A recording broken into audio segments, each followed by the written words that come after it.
Hey everyone, we are Mike and Kelly Giesler, and this is Nay Gimmies.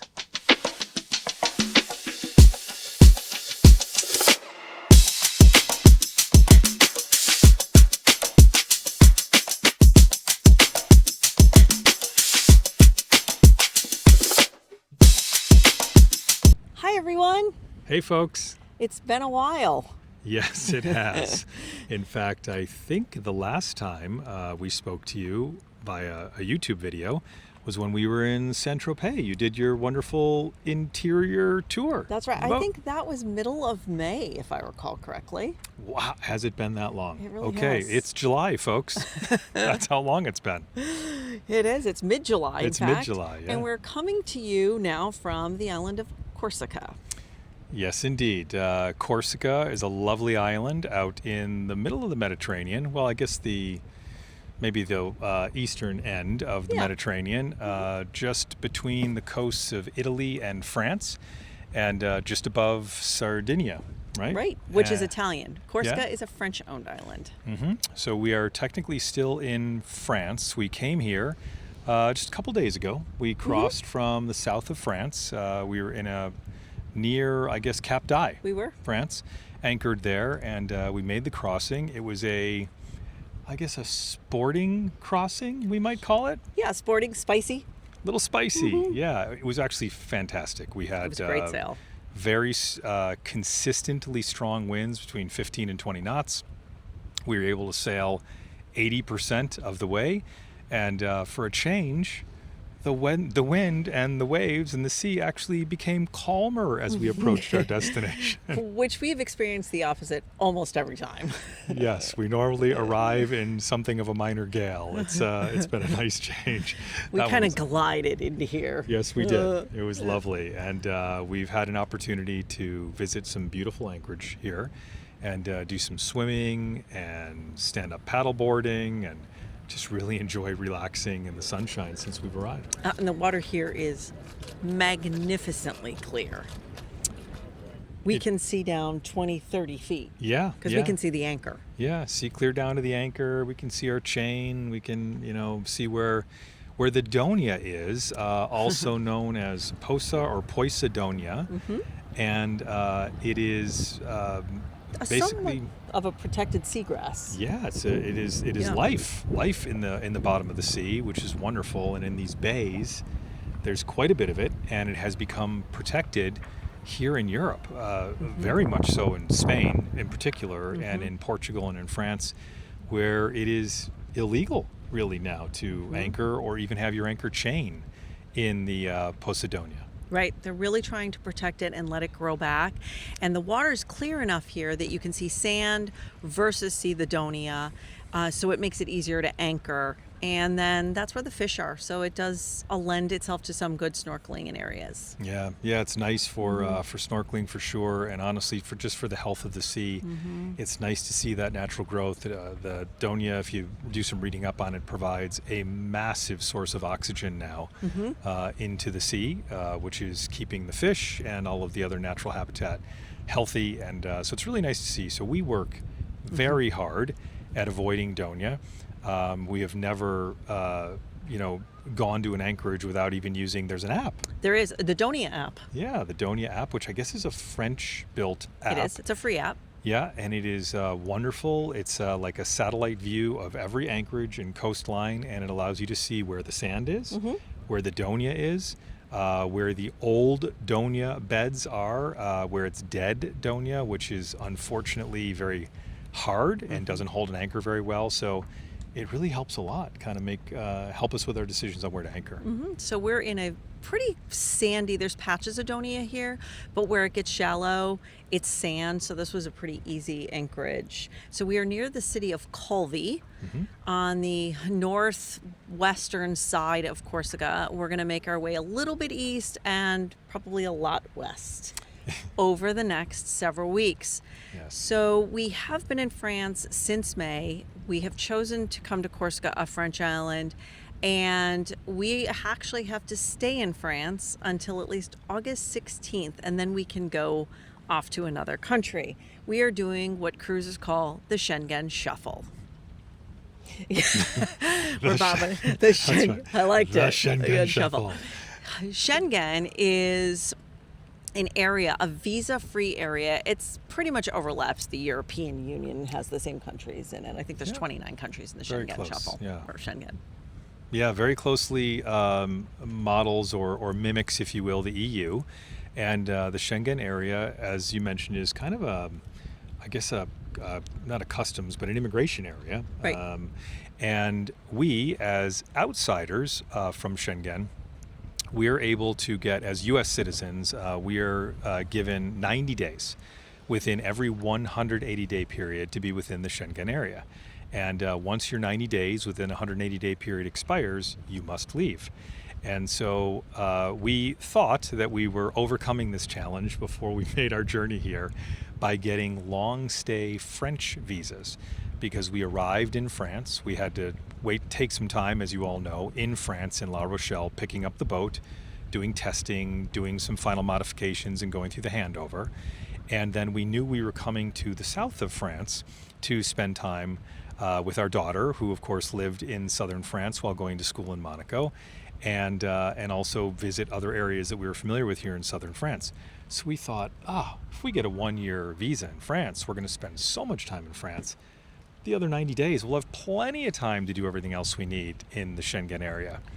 And that didn't turn out to work quite as planned. We spent 54 days after we crossed the Bay of Biscay. Our first stop in A Coruña, Spain, started that 90-day clock.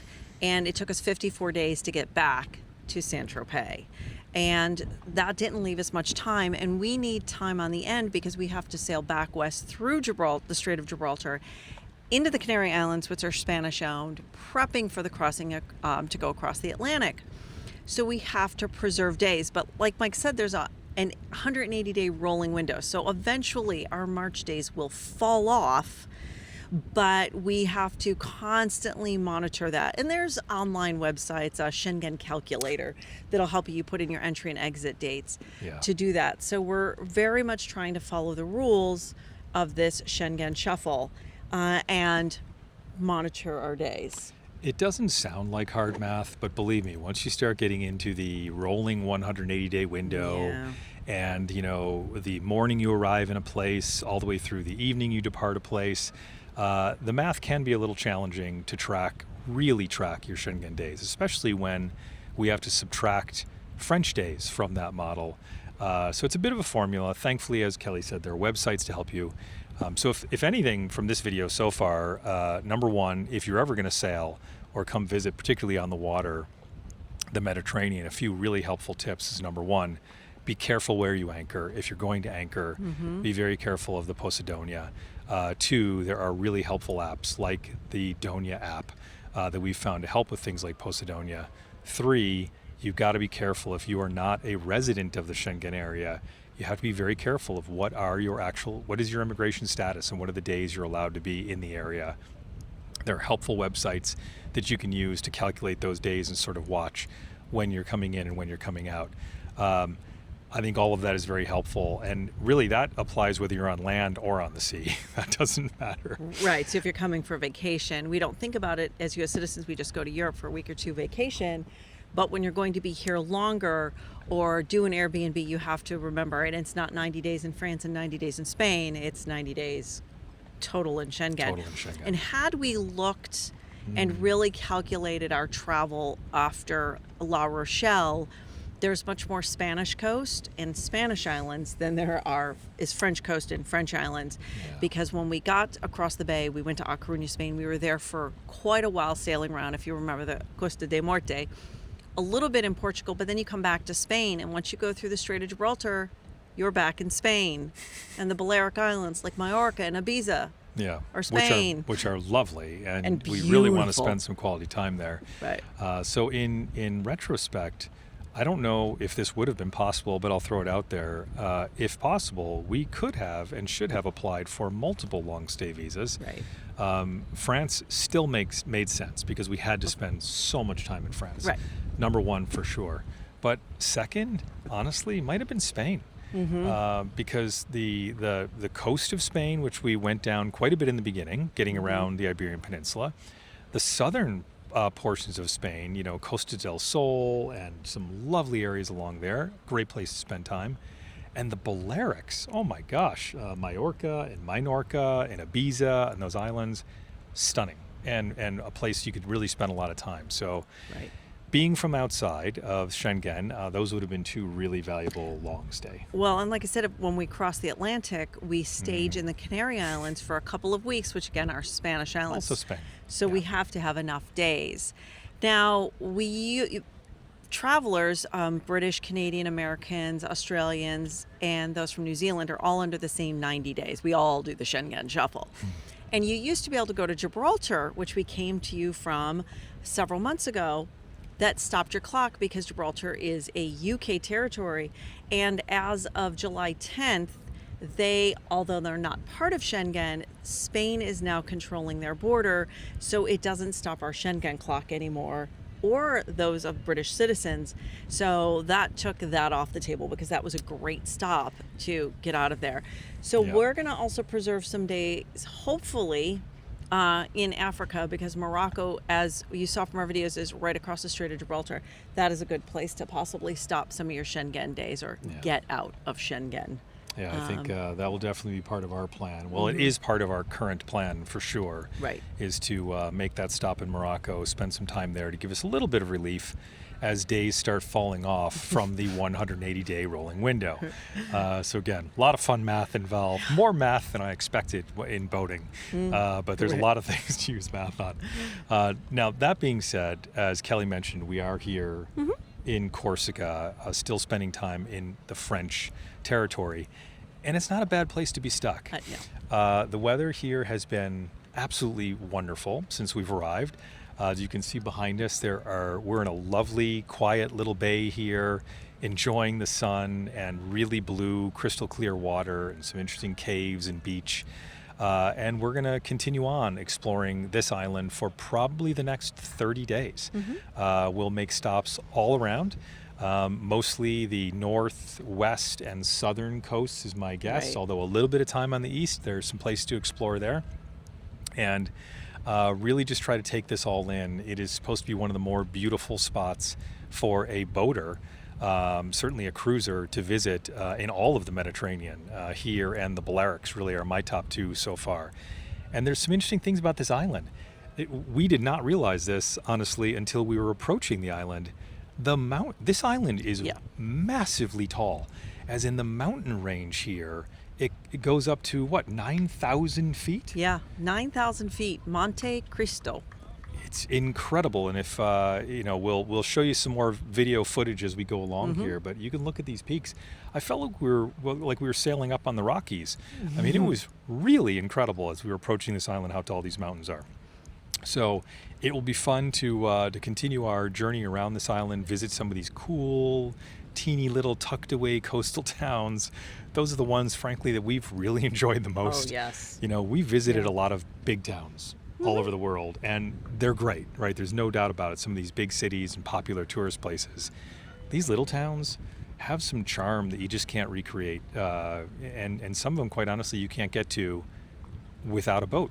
There are no roads in or out. And so, The one town we figured everybody must come to work via boat. There are no roads to the village. Yeah, which is Very kind of interesting. neat. Yeah, it's interesting, it's different, and I think that's what makes it fun. So we'll undoubtedly bring you more footage as we continue to tour around Corsica, because it just seems like a really interesting place. And one fun thing I want to make sure we can capture is I'm looking over one of the hills and past a boat just across the bay from us here.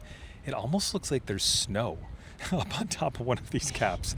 I can't imagine that actually is snow. It's probably just really lightly lit, sand spots or rock formations up there. But we'll show you these mountains. They're really cool. For sure. Well, I think that's all for now from I think so. Corsica. I know it's been a while, but so hey, just to let you know, we're still alive. And even though it's been a while, we took a lot of time out there doing a lot of visiting, a lot of touring, spending a lot of time with our daughter, which was great, and even a day or 2 with her friends, which were wonderful. Oh, that was a lot of fun. It was great getting to do that. And so it's been a while, but we're back. We're excited to share some of what's been going on and what is to come. And we look forward to speaking to you again soon. We'll talk soon, everyone. All right, take care, everyone. Bye. Bye.